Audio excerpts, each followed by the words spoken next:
The left-right spectrum is ubiquitous in the discussion of politics. It may well be the single most widely used construct in political discourse. The claim to be made in this video is that despite its widespread adoption, this paradigm is not only useless, but rather worse than useless. I will contend that the spectrum not only fails to facilitate understanding, but actively serves to impede it and obscure unstated and unrecognized biases. In the context of today's increasingly polarized political climate, the deeply flawed nature of this construct not only undermines scholarship, but impedes the communication necessary to ameliorate polarization. I will not argue that the spectrum is somehow outdated or that it needs to be modified in some way, claims that have often been made over the past century. Rather, I will posit that, outside of the context of any initial use, the binary notion of left-right is altogether nugatory and ineffectual. As such, this video will argue that we should cease making use of this notion. Kongzi, better known in the Anglophone world as Confucius, said that, quote, "The beginning of wisdom is to call things by their right names." End quote. This aphorism points to the recognition that, with the presupposition of metaphysical realism, the terms we use must correspond with a fair degree of accuracy to some referent object. This holds even if the referent objects are social constructs. A construct that refers to another construct must do so accurately, in the sense that the former must refer to the same set of intersubjectively understood notions that the latter is comprised of. Insisting upon this point is not mere pedantry. Why? Both intrinsic and instrumental reasons exist for this position. A concept accurately depicting its referent object is intrinsically good. The good corresponds to the real, and so fealty to reality is intrinsically good. This is arguably the central purport of Plato's Republic.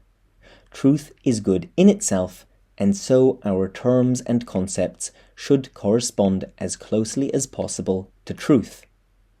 If there are good reasons to suspect that our conceptual toolbox does not reflect reality, this is grounds for concern. This is all the more the case for a concept as widely used as the left-right spectrum, which is utilized by a wide range of works in political science, political theory, and political history.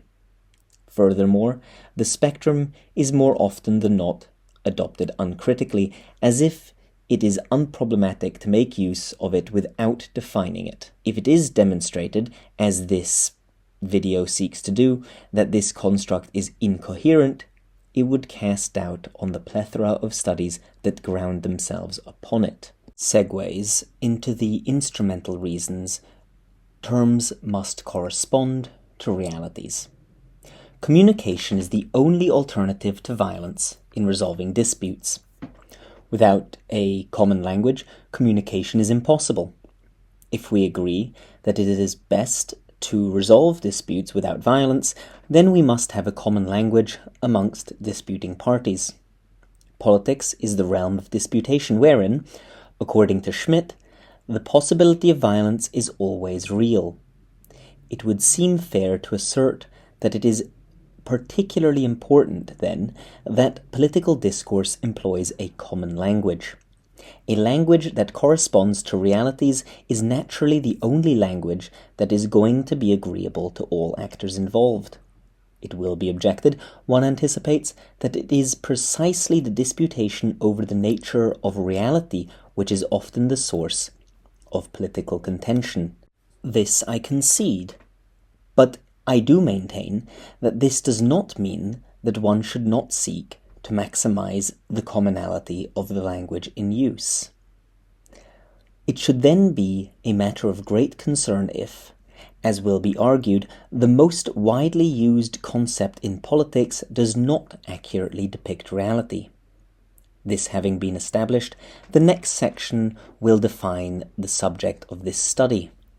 The spectrum may best be characterized as a monoaxial heuristic device for mapping political ideologies and their concomitant regimes, parties, policies, politicians, and thinkers in relation to each other.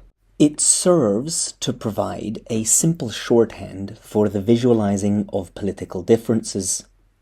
This construct should function in two ways to meet this purpose. Firstly, indicating a point on the spectrum, let us say center-left, should communicate the beliefs under discussion more efficiently than using some other term. Secondly, it should facilitate an understanding of how different ideological positions relate to each other.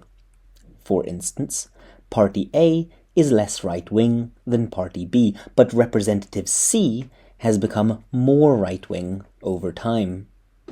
Placement on the spectrum cannot be in a manner that is random or arbitrary, but according to some principle that provides a continuity along the spectrum. This principle will be called an ordering principle.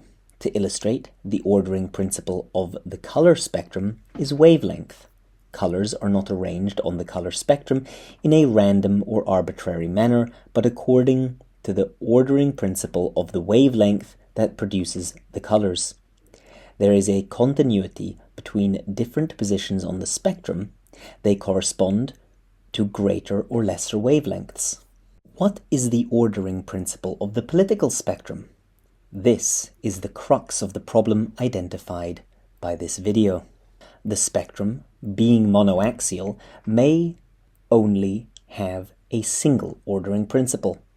A plurality of ordering principles on a monoaxial spectrum renders the spectrum meaningless unless there is a single principle unifying this cluster of principles, in which case the ordering principle should properly be said to be this single principle. Casual observation of how the spectrum is used in both scholarly and popular discourse suggests that there is an assumption that it is a neutral metric of political difference. Its use is not in itself taken to be normatively loaded. That political scientists use it in empirical studies to measure differences strongly suggests this. This is reinforced by observation of how it is used in common discourse to identify one's political position. This is to be contrasted with how, for example, a Marxist would use bourgeois and proletarian to indicate political difference. The very use of the latter set of categories indicates one's political position. For example, to ask, "Do you support leftist parties?" is perceived as a neutral question, where "Do you support proletarian parties?" is not, or at least may not be. In other words, it is used as if it provides a God's eye view of politics, allowing actors to define themselves relative to each other. For example, I am left, or I am center-left, he is right. But also for uncommitted parties to orient themselves. The dyadic structure of the left-right dichotomy suggests that one end of the spectrum denotes the purest possible affirmation of the ordering principle, whereas the other represents its complete negation, with the left-right terminology offering a relatively clear point of distinction between the two extremes. This structure implies a continuity between all ideologies and ideology-bearing parties, organizations, and individuals situated on each terminus of the divide. In order for the second function of the spectrum to be fulfilled, there must be continuity between any two given points on the same wing. Finally, the ordering principle must be the most important question upon which delineations of political difference are made. It may be objected that this is not necessarily so, but it is difficult to see why anything less than the most important question would be chosen as the ordering principle. If all political ideologies are to be mapped, why would anything less than the most important point of difference be used? Why would one use a trivial or arbitrary issue as the principle on which to map political difference? The problem with the political spectrum is that no consensus exists on what the organizing principle is. What is worse, this dissensus is generally unrecognized. The use of the terms left and right rather than a direct reference to the ordering principle occludes the fact of this dissensus, compounding the problem. The lack of scholarly cognizance of this dissensus is demonstrated by the plethora of empirical studies that use left and right as a core metric, but do not identify an organizing principle. Similarly, a number of studies on left-wing and/or right-wing populism involve extended discussions of what populism means, but take the meaning of left-wing and/or right-wing for granted. For example, Greven 2016, Ivaldi, Lanzone and Woods 2017, Otjes and Lövers 2015, and Rydgren 2017.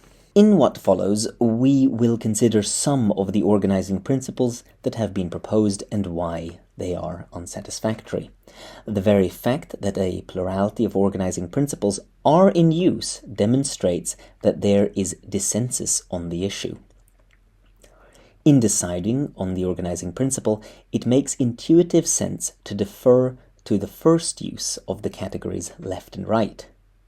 In 1789, the French National Assembly divided into those who opposed, left, and those who supported, right, the continued existence of the monarchy. From these highly particular circumstances, the ordering principle of support for, left, or opposition to, right, change have been derived. The highly contingent nature of this organizing principle renders it unsatisfactory. If the organizing principle is one's amenity to change, then the spectrum loses heuristic value as its usefulness presumes familiarity with the specificities of the society it is being applied to. Furthermore, the position on the spectrum of a given ideology may change radically with time. For example, in the context of a Marxist-Leninist state, are we to regard hardline Marxist-Leninist defenders of the regime as right-wing? Furthermore, this stands in tension with Joshi and Odell 2013's literature review, which found a consensus on egalitarianism left and inegalitarianism right as the organizing principle in scholarly literature. Egalitarianism as the organizing principle was fairly unproblematic for most of the 19th and 20th centuries, so long as egalitarianism could be equated with socialism or economic egalitarianism. However, as Kaczynski observed in the late 20th century, left has come to refer to a wide variety of egalitarian movements that are not reducible to economics. These are not amenable to any kind of non-arbitrary ordering along a spectrum. For example, take the hypothetical of a racist champion of gender equality and a sexist advocate of racial equality. Which of these is to be regarded as more left-wing? More fundamentally, if the organizing principle is egalitarianism, what purpose does the term left-wing serve other than to confuse? What argument is there, aside from custom, for using the designations left-wing and right-wing rather than egalitarian and inegalitarian? This is compounded by the fact that, pace Joshi and Odell, there is no consensus that egalitarianism is the organizing principle. In addition to the aforementioned attitude to change, sometimes glossed as a progressivism-conservatism dichotomy, the following dichotomies are also in use as organizing principles: economic intervention versus economic libertarianism, social libertarianism versus social authoritarianism, collectivism versus individualism, and antinomianism versus pronomianism. Since only the progressivism versus conservatism dichotomy can be directly derived from the original French usage of left and right, none of these dichotomies, including the dominant egalitarianism versus inegalitarianism dichotomy, can make a claim to being authoritative.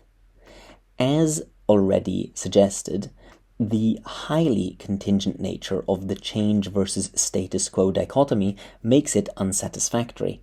Additionally, As has already been observed, these dichotomies are not mutually necessitating. A belief in economic collectivism does not necessitate a belief in social authoritarianism. This has been recognized before, but this has not led to questioning the utility of continuing to use the terms left and right. The fact that there is a lack of consensus over what the ordering principle is means that the spectrum loses all utility as a heuristic device. If one does not know, in the absence of any further context, which of the aforementioned concepts, economic libertarianism, social authoritarianism, individualism, conservatism, is denoted by right-wing, then this label only serves to confuse. If one were to say, Party X is becoming increasingly right-wing and this is dangerous, is the concern about collectivistic, materialist, economically interventionist and authoritarian National Socialists, individualistic, near-anarchist Randians, or anti-nationalistic, comparatively egalitarian and theocratic Islamists? To give a recent example, headlines preceding the electoral victory of Javier Milei in Argentina widely described him as far-right. What does this appellation communicate? Is he an advocate of open borders or an ethno-state? Does he advocate the abolition of money lending and the establishment of a corporatist state, or extreme market liberalism? Is he a eugenicist or pro-life? If we cannot know the answers to these questions from the designation far-right, it is dubious that it communicates anything of value at all. As stated in the first part, the dyadic nature of the spectrum implies a continuity on each of its wings. For a statement like X is further right than Y to impart something meaningful, the attitude towards the ordering principle at point Y must, if pushed far enough, reach point X. To illustrate why this is unsatisfactory, let us consider the following. Does the attitude of Edmund Burke, father of conservatism, to the essential question of politics, if pushed far enough, become something like the revolutionary fascism of Otto Strasser? Is it acceptable to depict the views of Burke, arguably a cautious liberal, as a more moderate variation of Strasser's outlook? If not, how can they be said to lie on a spectrum? This is not an argument for rearranging the spectrum somehow. Liberal conservatives like Jonah Goldberg and Eric Kuhnhelt-Ledin, and fascists like Ries Knudsen, have tried to characterize fascism as a left-wing ideology according to one or another ordering principle. Relatedly, the Chilean National Socialist movement in the 1930s sought to cast itself as a left-wing party after having previously proclaimed itself as being of the right. Relocating fascism on the spectrum, even if it were to gain traction in general usage, would only reproduce on the left the taxonomical incoherence that currently exists on the right. It is not only fascism which challenges the coherence of the right wing. What is a more radical, that is to say, more right-wing expression of conservatism, authoritarian corporatism like that of Salazar, or libertarianism, which, in its most radical expression, opposes the existence of the state altogether? Where do authoritarian polities that pursue highly liberal economic policies, like Hong Kong or Pinochet's Chile, figure into this? What about political religious fundamentalists, for example, Christian dominionism, Hindu nationalism, or Islamism? Furthermore, are these modern religious fundamentalists to the right or to the left of traditional theocratic political thought? Were the kings of Iran and Afghanistan more or less right-wing than the fundamentalist regimes that replaced them?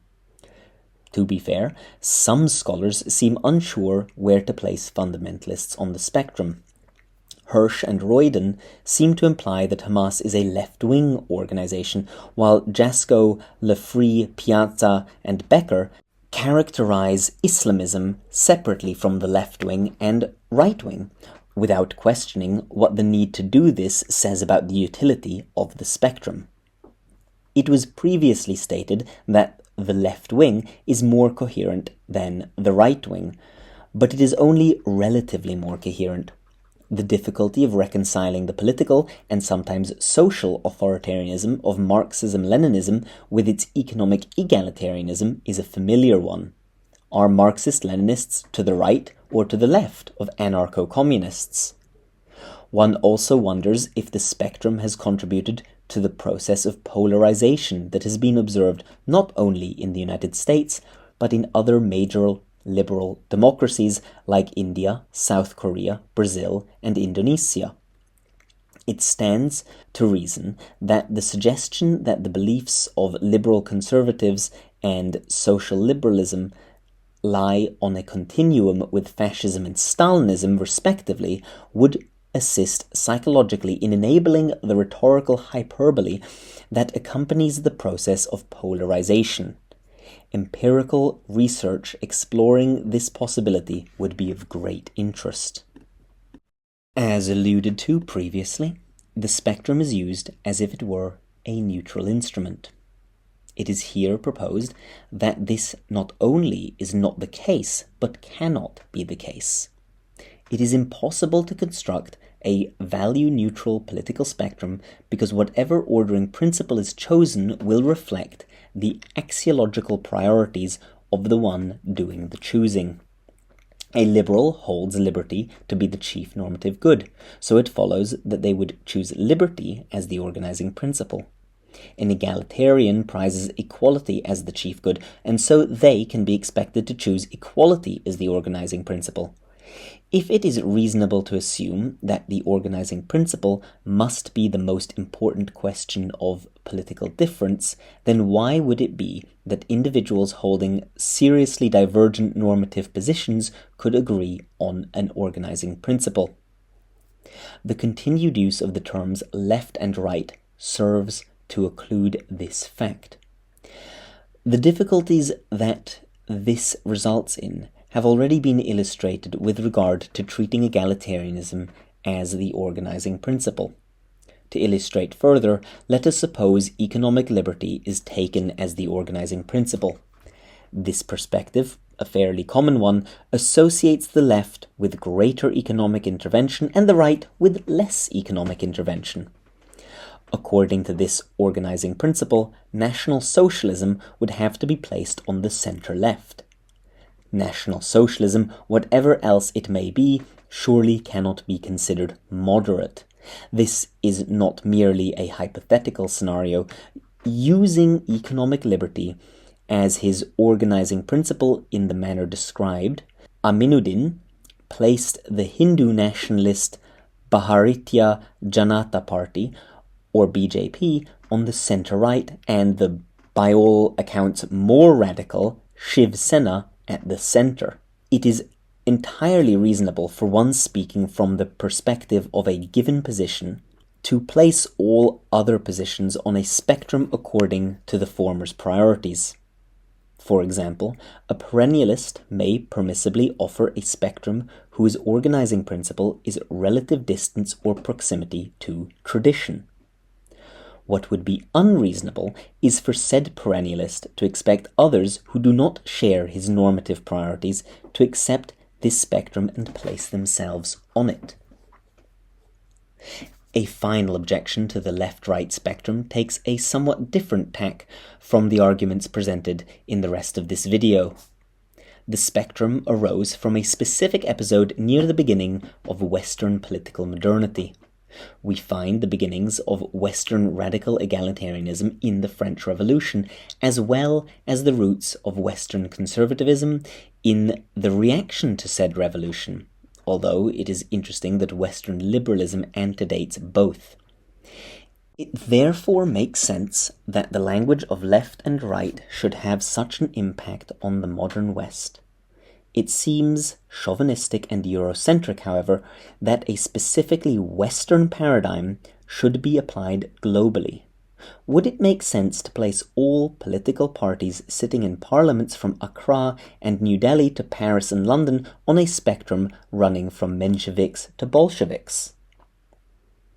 The observation that there are problems with the left-right political spectrum is not original.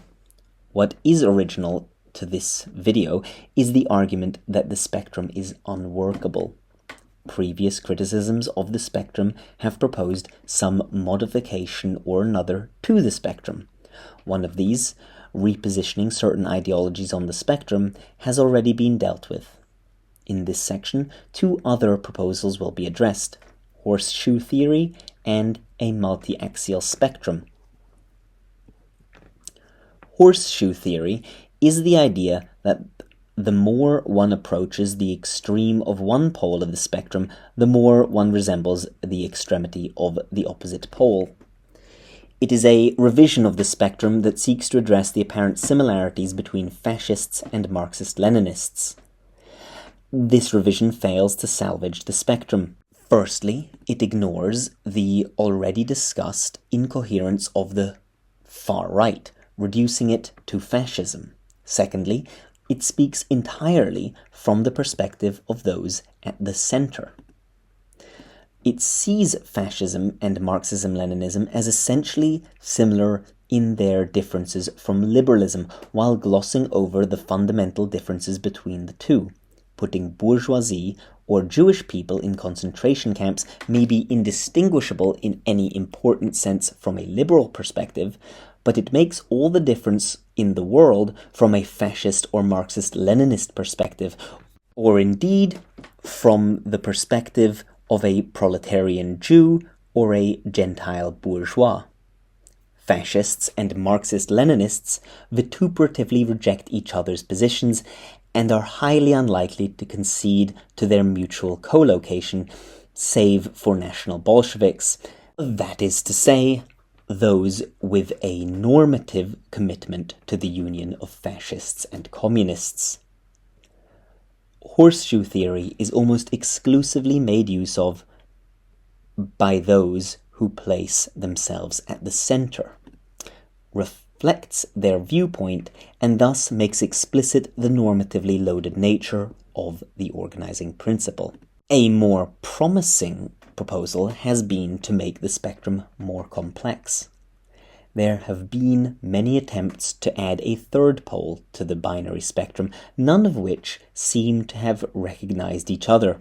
See, for example, the third position proclaimed by both Perennists and neo-fascists, al-Gaddafi's Third International Theory or Anthony Giddens' Third Way. There have been so many third poles that some have resorted to announcing a fourth political theory. Among political scientists, the proposal has taken the more sophisticated form of a multi-axial political compass. There are two problems with these efforts. The first is that as a product of their trying to account for greater complexity, they lose heuristic value. This may account for why, although proposals for a third position or a multi-axial spectrum date back to the 1950s, they have failed to catch on. The second problem is that adding an additional axis to a spectrum still expresses axiological priorities. For example, to have a biaxial spectrum that measures economic authoritarianism against economic libertarianism on its x-axis and social authoritarianism against social libertarianism on its y-axis implicitly asserts that these are the two most important political questions to the exclusion of other measures of difference. Trying to amend this problem by adding further axes compounds the aforementioned problem of complexity. A further difficulty with any effort to salvage the spectrum is that there is no baseline that can be returned to. Unlike other essentially contested terms like race or democracy, left and right have no inherent etymological basis for an authoritative definition to be developed. However much we dispute the meaning of democracy, it must entail something called the demos, people, possessing kratia, power. No equivalent exists for left or right. Therefore, what the organizing principle should be is open to endless disputation. In light of the foregoing, this video posits the question: why use a spectrum? It is not clear why a spectrum is necessary at all. Biologists have no need of a spectrum for categorizing animal species, nor do scholars of other complex systems of thought like philosophies or religions typically sort them into spectrums.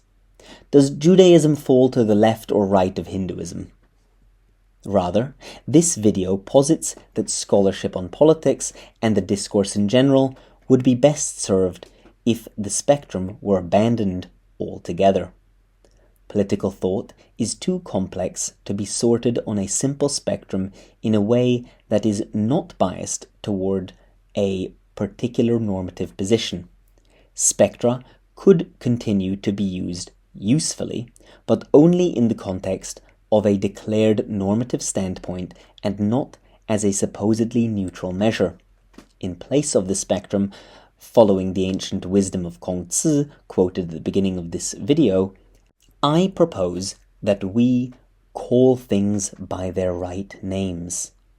Rather than the language of left and right, we should refer to the precise ideologies, parties, and regimes we have in mind by name. In this video, I've argued that the pervasively used left-right spectrum is worse than useless. There is no consensus on what organizing principle determines placement on the spectrum. As a consequence, stating something is left-wing or right-wing has no communicative power. Instead, the use of the terms masks the fact that they do not communicate the same meaning to everyone using them. Thus, the use of the spectrum not only fails to facilitate understanding, but actively impedes it. Furthermore, I argued that the spectrum is not salvageable because political thought is something too complex to be sorted along a monoaxial spectrum. Furthermore, I argued that the political spectrum is not a salvageable construct because political thought is simply too complex to be sorted along a monoaxial spectrum. I also argued that it is impossible, to construct a normatively neutral spectrum, as the choice of a organizing principle necessarily reflects a particular normative standpoint. Additionally, I argued that the universal use of the spectrum reflects an objectionably Eurocentric view of history. Finally, I argued that we should abandon the use of the spectrum. If you value my work, I'd be most grateful if you would like, subscribe, leave a comment, and share this video with anyone you think might be interested. If you would like to support me in working on this project, I'd be deeply thankful if you would consider becoming a regular supporter through Patreon or making a one-time donation through Ko-fi, links in the description. If you do subscribe, please remember to hit that little bell icon because otherwise YouTube won't inform you when I upload new videos. If you'd prefer to read my essays over the video format, they are all available in written form on Substack. Link also in the description.